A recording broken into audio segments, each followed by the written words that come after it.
Hi everyone, I am Mukesh Shukla. Welcome to our YouTube channel Lagrange Institute for Mathematics. I will discuss about the mathematical concept and problems in this channel. For more updates, you can subscribe our channel and press the bell icon and spread more and more to your friends. Hi everyone, today I will start types of function topic. Clear? देखते हैं आगे, continue करते हैं. Types of function. Types of function. Functions के कितने type हैं? ठीक है, वैसे तो बहुत सारे हैं. एल्जेब्रिक फंक्शन होते हैं, ट्रांसेंडेंटल होते हैं, रैशनल फंक्शन होते हैं, इरेशनल फंक्शन होते हैं और रियल वैल्यूड फंक्शन होते हैं. ठीक है, बट हम पढ़ेंगे क्या? अभी हम पढ़ रहे हैं रियल वैल्यूड फंक्शन के लिए. और इसके पहले वीडियो में हमने डिस्कस किया था कि रियल फंक्शन क्या होता है और रियल वैल्यूड फंक्शन क्या होता है. ठीक है, रियल फंक्शन वो फंक्शन होते हैं जिनकी डोमेन और रेंज दोनों सबसेट होती है रियल नंबर सेट की. ठीक, और रियल वैल्यूड वो फंक्शन होते हैं जिनकी डोमेन कुछ भी हो, वो चाहे इमेजिनरी नंबर हो, चाहे वो कॉम्प्लेक्स से लिए जाएं, डोमेन के एलिमेंट चाहे कॉम्प्लेक्स से हो या रियल नंबर से हो, बट को डोमेन के जो एलिमेंट होते हैं वो सारे के सारे सबसेट होते हैं कहाँ के? रियल नंबर के. मतलब उनका जो को डोमेन होता है, अगर कोई फंक्शन रियल वैल्यूड है और सेट ए से सेट बी पे डिफाइन किया गया है, तो ये जो बी होगा वो सबसेट होगा रियल नंबर का. किसका? रियल नंबर के सेट का सबसेट होगा. तो इस प्रकार के सेट को क्या कहते हैं? क्या कहते हैं? Real valued function. इस प्रकार के फंक्शन को क्या कहते हैं? रियल वैल्यूड फंक्शन कहते हैं. ठीक है, आज उसी के आगे कंटिन्यू करते हैं. ठीक, टाइप्स ऑफ फंक्शन में पहला हमारा जो है वो है कांस्टेंट फंक्शन. क्या है? Constant function. ठीक है, जिसको हम कांस्टेंट फंक्शन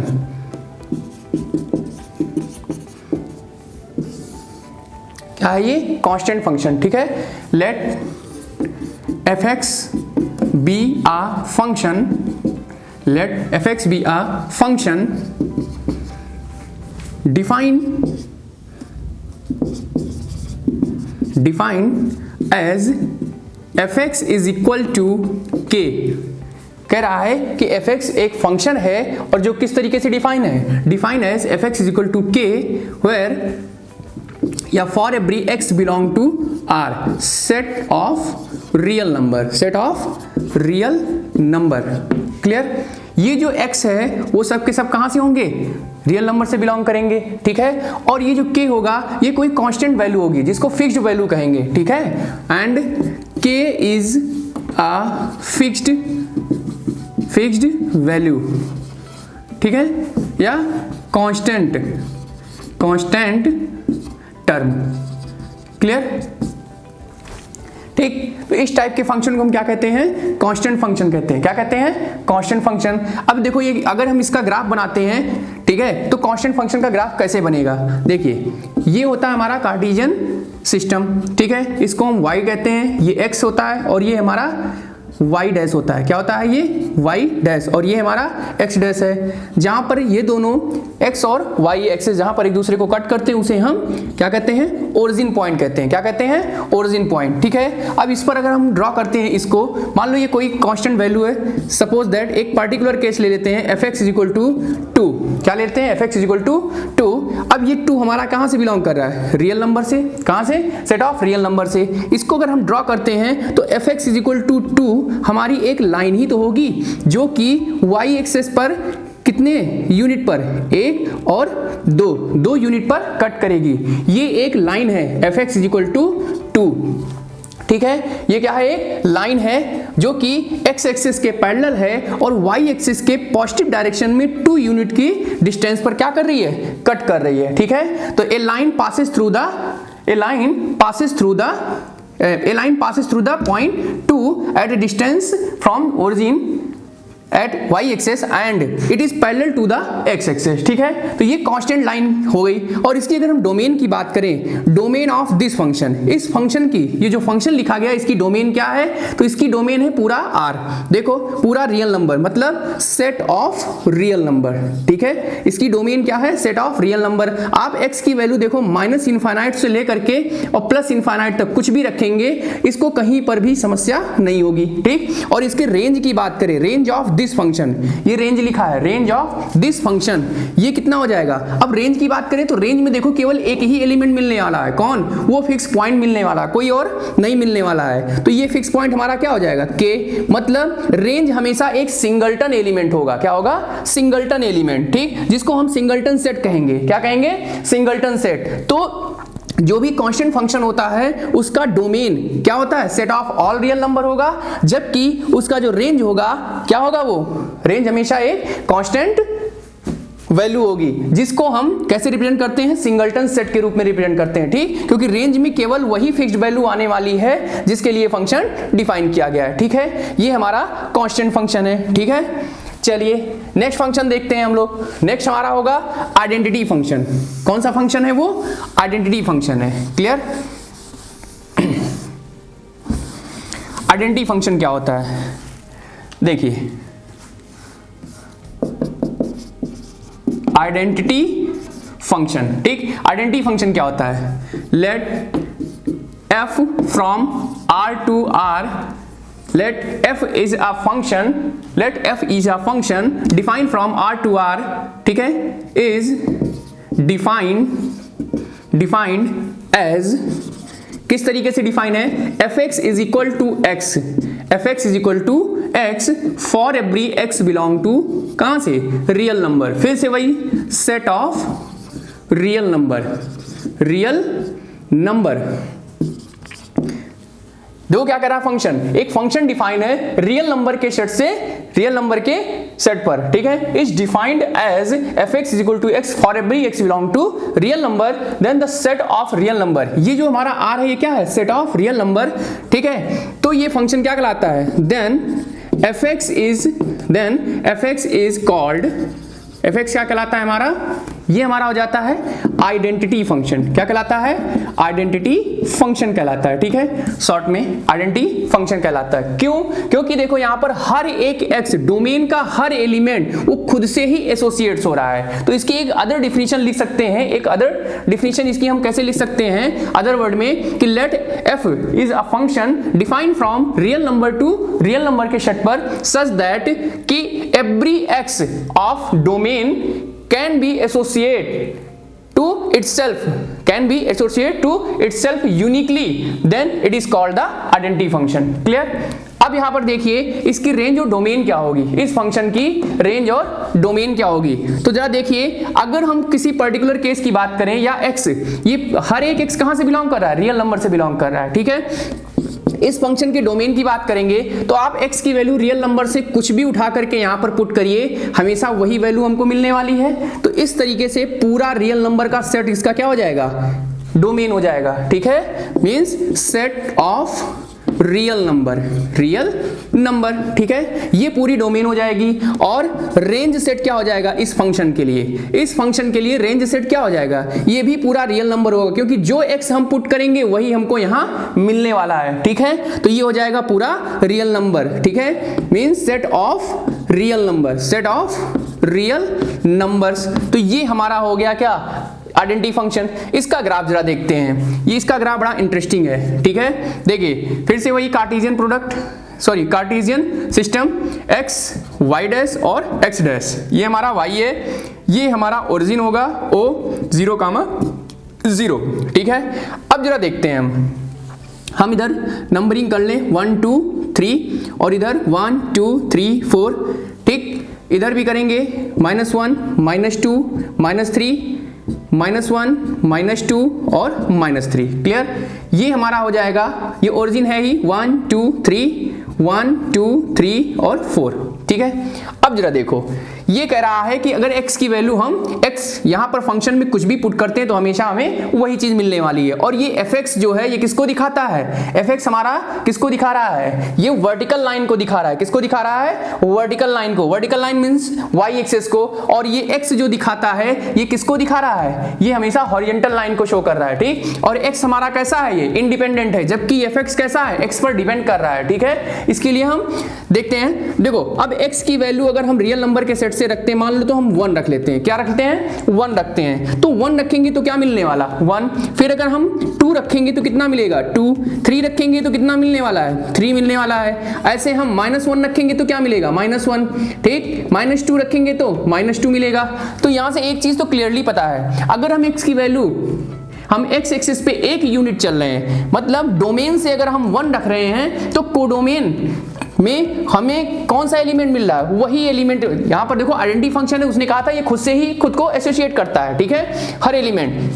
तो यहां पर जो ग्राफ बनेगा ये पॉइंट हो जाएगा 1,1, फिर 2,2, फिर ये 3,3, कुछ ऐसा ग्राफ ऐसे बनेगा, ठीक है। ये जो ग्राफ बनेगा वो एक ऐसी सीधी लाइन होगी और वही ग्राफ इधर भी निकलने वाला है, ठीक है। ये ग्राफ जो बनेगा ये हमारा क्या हो जाएगा?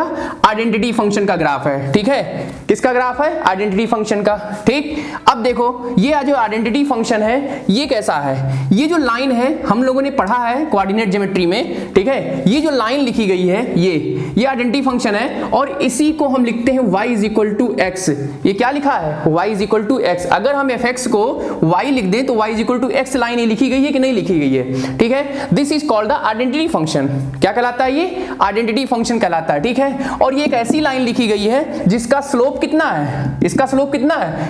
45 डिग्री है। देखो, ए line which passes through the origin, a line which passes through the origin and have the slope 45 degree. This is called the y = x, ठीक है। तो ये देखो, अगर हम लाइन ऑफ इक्वेशन लिखते हैं, देखो यहां पर लिखते हैं, ठीक है, इसको रफ कर रहे हैं। यहां पर देखते हैं, अगर हम लिखते हैं y = mx, क्या लिखते हैं? y = mx + c। अब चूंकि ये जहां का ओरिजिन से पास कर रही है तो इस c की वैल्यू क्या हो जाएगी? 0। और यहां देखो ये एकदम मिड पॉइंट से होकर के पास कर रही है, क्योंकि 1,1, 2,2, 3,3, तो ये एकदम मिड पॉइंट से होकर के पास कर रही है। इसका मतलब मिड पॉइंट से पास करेगी तो ये टोटल 90 डिग्री होता है, तो ये कितना हो जाएगा? 45 डिग्री। तो ये कितना हो जाएगा? tan 45 degree into x। तो ये हो जाएगा कितना? 1 × x = x। क्लियर? तो ये एक ऐसी लाइन है जो पॉजिटिव x डायरेक्शन के साथ कितने एंगल का कोण बना रही है? तो ये कितने एंगल बना रही है? 45 डिग्री का, ठीक है। इसकी स्लोप कितनी है? 45 डिग्री है, ठीक है। तो ये हमारा जो आइडेंटिटी फंक्शन का ग्राफ होता है ये y = x के समकक्ष होता है, मतलब ये एकदम इसी के सेम होता है, ठीक है। चलिए आगे देखते हैं। नेक्स्ट हमारा आता है मॉडुलस फंक्शन। क्या आता है? मॉडुलस फंक्शन, जिसको हम एब्सोल्यूट वैल्यू फंक्शन भी कहा करते हैं, ठीक है। इसको हम मॉडुलस फंक्शन कहें या एब्सोल्यूट वैल्यू फंक्शन कहें। मॉडुलस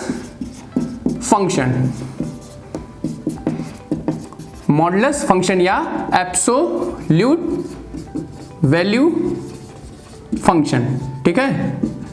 ये हमारा है थर्ड टाइप फंक्शन का, ये थर्ड टाइप है, ठीक है। अब मॉडुलस फंक्शन क्या होता है? कह रहा है ए फंक्शन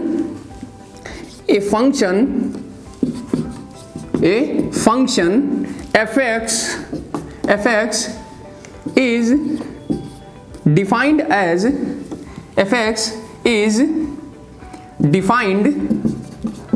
as कैसे? fx = mod of x। कैसे डिफाइन है? fx = mod of x, इस तरीके से डिफाइन है। और इसको हम ब्रेक कर सकते हैं कैसे? ये इक्वल टू होता है, ये होता है x और ये होता है -x, ठीक है। ये दो पार्ट में ब्रेक हो जाता है। जो मॉडुलस फंक्शन होता है वो दो पार्ट में ब्रेक हो जाता है, ठीक है। क्यों? देखो, अब ये किस कंडीशन में होगा? इफ ये x कब होगा? जब x is greater than or equal to 0 होगा, और ये कब होगा? जब x इज लेस देन 0 होगा, ठीक है। अब इसका अगर हम ग्राफ ड्रॉ करना चाहेंगे तो क्या होगा? देखो, इसके ग्राफ की बात करते हैं, ठीक है। ये देखो 1 2 3 1 2 3 और ये हो जाएगा हमारा 1, ये हो जाएगा 2, ये हो जाएगा 3। इधर भी -1 -2 -3। आप जानते हो ये ओरिजिन है, ठीक है। इससे ज्यादा नहीं ड्रॉ करने वाले हम, ठीक है।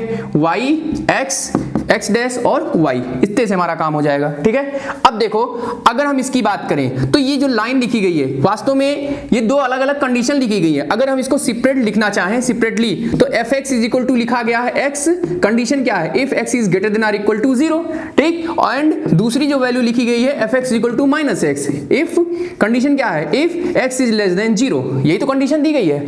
ठीक है, ये दो अलग अलग वैल्यू लिखी गई है। ठीक, अब देखो ये भी एक लाइन को ही रिप्रेजेंट कर रहा है। अगर fx के प्लेस पे मैं y रख दूं तो ये जो इक्वेशन बनेगी क्या बन जाएगी y is equal to x, और ये जो बन जाएगी y is equal to minus x. ठीक है, ये इंटरेस्टिंग है।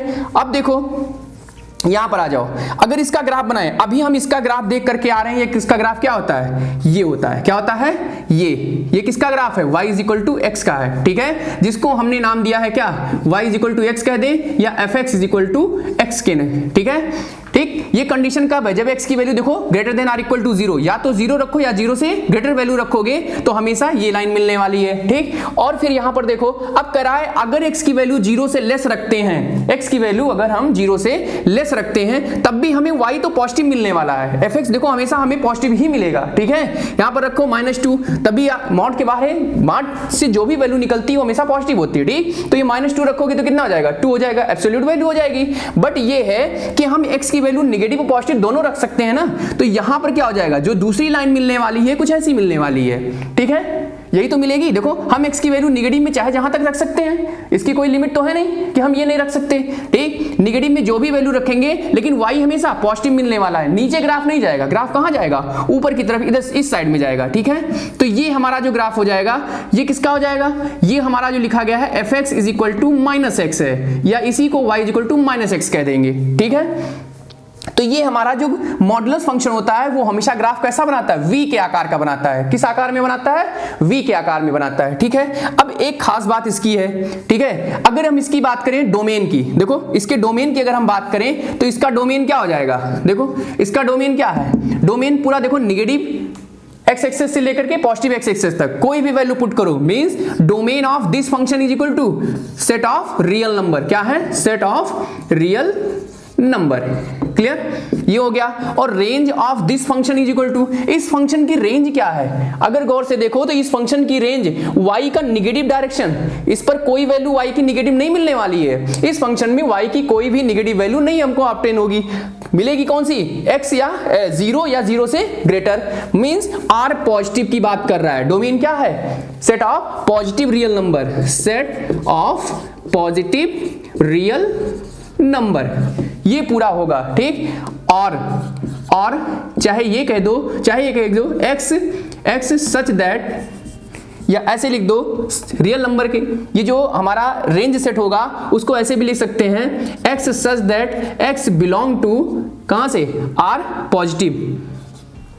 क्लियर, ये हमारा टोटल रेंज सेट हो जाएगा। ठीक है, रेंज सेट में इसके वो सारे x आएंगे जो कि पॉजिटिव रियल नंबर के सेट से बिलोंग करते हो। ठीक है, इसी को हम x is greater than or equal to के नाम से भी लिख सकते हैं। ठीक है, कहीं ऐसा भी लिखा मिल जाए तो घबराना नहीं, ये देखो ऐसे भी लिख सकते हैं, चीजें वही हैं। ठीक है, ये इसका रेंज सेट लिखा गया है। ठीक है, अब देखो इसको रफ करते हैं, एक सेकेंड, इसमें कुछ चीजें और हम देखते हैं। ये इसका रेंज और डोमेन था। ठीक है,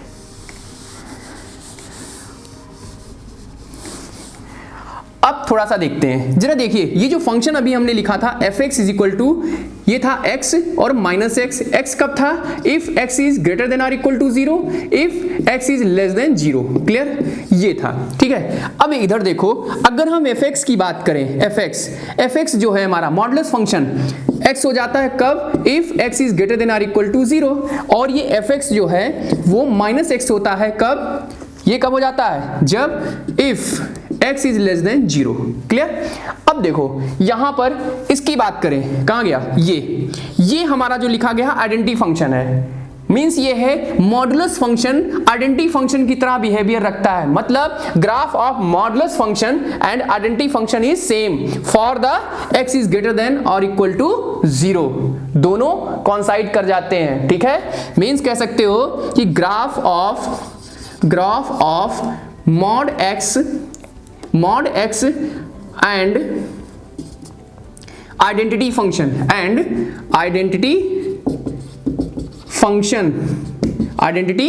function coincide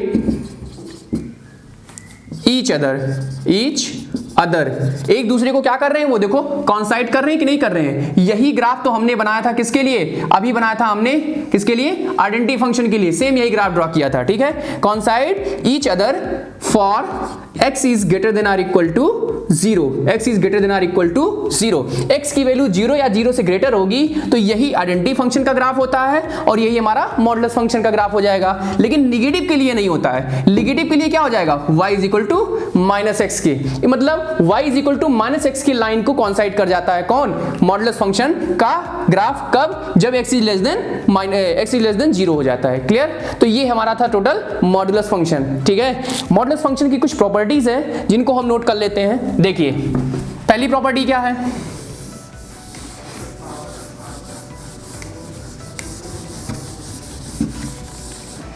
मॉडुलस फंक्शन की प्रॉपर्टी क्या है, properties,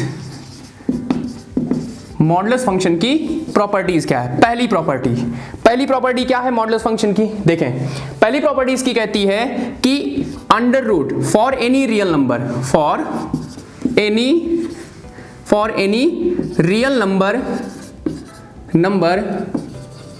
x, for any real number x, under root x square is equal to mod of x, under root x square is equal to mod of x। ये क्या हो जाता है, ये हमारा हो जाता है किसी भी रियल नंबर के लिए हो जाता है, क्या हो जाता है, ये किसी भी रियल नंबर के लिए हो जाता है, ठीक है। मतलब ये पहली प्रॉपर्टी है। देखो इसका एग्जाम्पल क्या है, under root cos square x अगर लिखा गया है तो ये टूट जाता है किसमें, मॉड ऑफ कॉस एक्स में, ठीक। और आप जानते हो ये मॉडुलस फंक्शन बन गया, ये कैसा बन गया, मॉडुलस फंक्शन बन गया। अब ये अगर मॉडुलस फंक्शन है तो ये दो पार्ट में ब्रेक होगा, एक तो कॉस एक्स होगा और दूसरा माइनस का कॉस एक्स होगा, ठीक। और ये दोनों कब होता है, इफ x की वैल्यू कहां से कहां तक लाई कर जाए, अगर x की वैल्यू हमारी कहां से कहां हो जाए, पाई बाई 2 से और 0 के बीच में हो जाए, मींस 0 टू पाई बाई 2 अगर x हो जाता है तो देखो cos हमेशा कैसा होता है, पॉजिटिव होता है। फर्स्ट क्वाड्रेंट में 0 से पाई बाई 2 cos हमेशा कैसा होता है, पॉजिटिव, क्योंकि इसमें ऑल ट्रिग्नोमेट्रिकल रेशियोज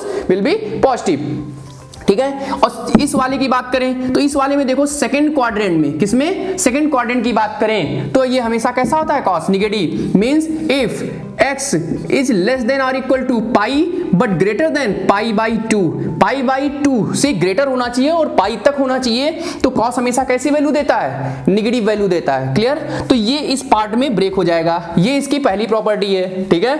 अब इसकी सेकंड प्रॉपर्टी की बात करते हैं, मॉडुलस फंक्शन की सेकंड प्रॉपर्टी की बात करते हैं। सेकंड प्रॉपर्टी क्या कहती है, देखो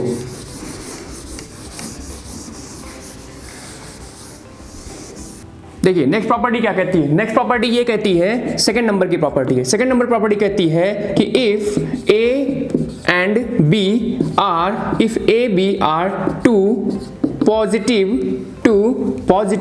रियल नंबर देन, पहली property, if x square is greater than or equal to A square, x square is greater than or equal to A square, this implies that mod of x is greater than or equal to a, this implies that कि x lies from minus a to a, x lies from minus a to a। Clear, second number की property कहती है कि if x square is less than or equal to a square, this implies that mod of x is less than or equal to a, mod of x is less than or equal to a।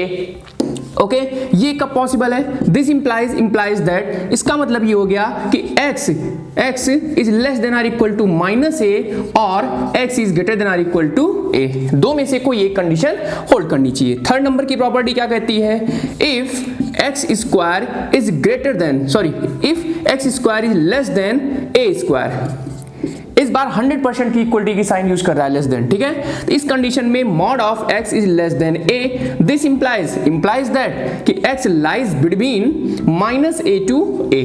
Clear, fourth number की property क्या कहती है इसमें, इसका fourth part क्या है, fourth number की property, x square is greater than a square, x square is greater than a square, this implies that mod of x is greater than a, mod of x is greater than A, this implies that mod of x is greater than A, this implies that x x is less than minus A और x is greater than a। Clear? ये 4 properties इस condition, ये second property के अंतर्गत ये 4 properties आती हैं। Clear? ये इनइक्वलिटीज हैं। चलिए नेक्स्ट प्रॉपर्टी देखते हैं। नेक्स्ट प्रॉपर्टी क्या कहती है? नेक्स्ट प्रॉपर्टी क्या कहती है? नेक्स्ट प्रॉपर्टी कहती है if x and y, if x and y we two real number then अगर ये 2 रियल नंबर हैं देन पहली प्रॉपर्टी क्या कहती है इसके अंतर्गत? पहली, ठीक, कह रहा है अगर x और b 2 रियल नंबर हैं देन इस कंडीशन में क्या हो जाएगा? Then mod of x plus y, mod of x plus y is equal to mod of x plus mod of y। ये कंडीशन हो जाती है, होल्ड कर जाती है। ठीक है, ये कंडीशन होल्ड कर जाती है। ठीक, सेकंड प्रॉपर्टी कहता है कि mod of x minus mod of y is equal to mod of x minus mod of y। ठीक है, इनकी अपनी एक कंडीशन भी है। क्लियर? और चौथी प्रॉपर्टी कहती है, तीसरी प्रॉपर्टी कहती है कि mod of x plus minus y is equal to नहीं, यहां पर mod of x plus minus y is less than और equal to mod of x plus mod of y। Clear? And mod of x plus minus y is greater than और equal to mod of x minus mod of y। Clear? ये इसकी 4th number की property हो गई। ठीक है, तो ये 4 प्रॉपर्टी इसके अंतर्गत भी हैं। ये 2 इनइक्वलिटीज हैं, ये 2 क्या हैं? इनइक्वलिटीज है जिनका यूज हम बार बार करते रहेंगे। ठीक है, अच्छा अब इसकी कंडीशन लिख लीजिए, ये कब कब पॉसिबल है। ठीक है, ये वाली कंडीशन कब है? If x is greater than और equal to 0, x is greater than और equal to 0 and y is greater than और इक्वल टू 0, ये पहली कंडीशन। और इफ या तो ये हो या कह रहा है कि x इज लेस देन और equal to 0, x is less than और equal to 0 and y is less than और इक्वल टू 0, ये कंडीशन हो जाए। ठीक है, ये पहली के लिए था। किसके लिए? पहली के लिए कि mod of x plus y is equal to mod of x plus mod of y हो जाएगा कब? If x is greater than और equal to 0 and y is greater than और इक्वल टू 0। या तो ये हो जाए या सेकंड कह रहा है क्या हो जाए? सेकंड में कह रहा है कि या तो ये x इज लेस देन 0 कर लो, लेस देन और इक्वल टू नहीं, इक्वल टू यहां पर आ गया ना, less than 0 and y is less than 0 हो जाए। क्लियर? अब इसके लिए क्या कंडीशन है? इसके लिए भी तो एक कंडीशन होगी कि mod of x minus y is equal to mod of x minus mod of y। कब होगा? इसकी कंडीशन हो जाएगी, ये कहता है कि हम x इज ग्रेटर देन और equal to 0 and y is greater than और इक्वल टू 0।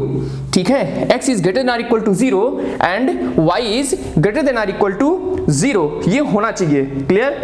फिर और साथ में mod of x is greater than mod of y, यहां पर हो जाएगा and mod of x is greater than और equal to mod of y। ठीक है, ये होगा, ये आपकी इसकी कंडीशन हो गई। ठीक, अच्छा और करके या तो ये कंडीशन सेटिस्फाई हो या तो नीचे वाली कंडीशन सेटिस्फाई हो। अब नीचे वाली कंडीशन क्या कहती है? जैसे इसमें 2 कंडीशन आई हैं, या तो ये सेटिस्फाई हो या तो ये हो। ठीक, तो ये कंडीशन अप्लाई होगी। इसमें भी ऐसे 2 कंडीशन अराइज होती हैं। ठीक है, पहली आपके सामने है। दूसरी क्या कहती है? दूसरी कहती है कि अगर कुछ ऐसा हो जाए, अगर कंडीशन क्या हो कि x इज लेस देन और equal to 0 and y is less than और इक्वल टू 0 एंड इसमें भी mod of x is greater than और equal to mod of y हो जाए। ठीक है, तो ये 2 कंडीशन हो गई। ठीक है, ये इसके लिए कंडीशन है और ये हमारा इसके लिए कंडीशन है। ठीक, इन दोनों के लिए कोई कंडीशन नहीं है। ठीक, ये कह रहा है कि mod of x plus minus y is less than और equal to mod of x plus mod of y हो जाता है। ठीक है, तो ये मॉडुलस की हमारे पास जो है मेन प्रॉपर्टीज थी। ठीक है, अब इसके आगे हम नेक्स्ट वीडियो में डिस्कस करेंगे कि हमारे पास सिग्नम फंक्शन क्या होते हैं। ठीक, फिर फ्रैक्शनल पार्ट फंक्शन क्या होते हैं, उसके पहले हम डिस्कस करेंगे इंटीजर फंक्शन क्या होते हैं, ग्रेटर इंटीजर और स्मॉलेस्ट इंटीजर। ठीक, चलिए आज के लिए इतना रखते हैं। Thank you so much.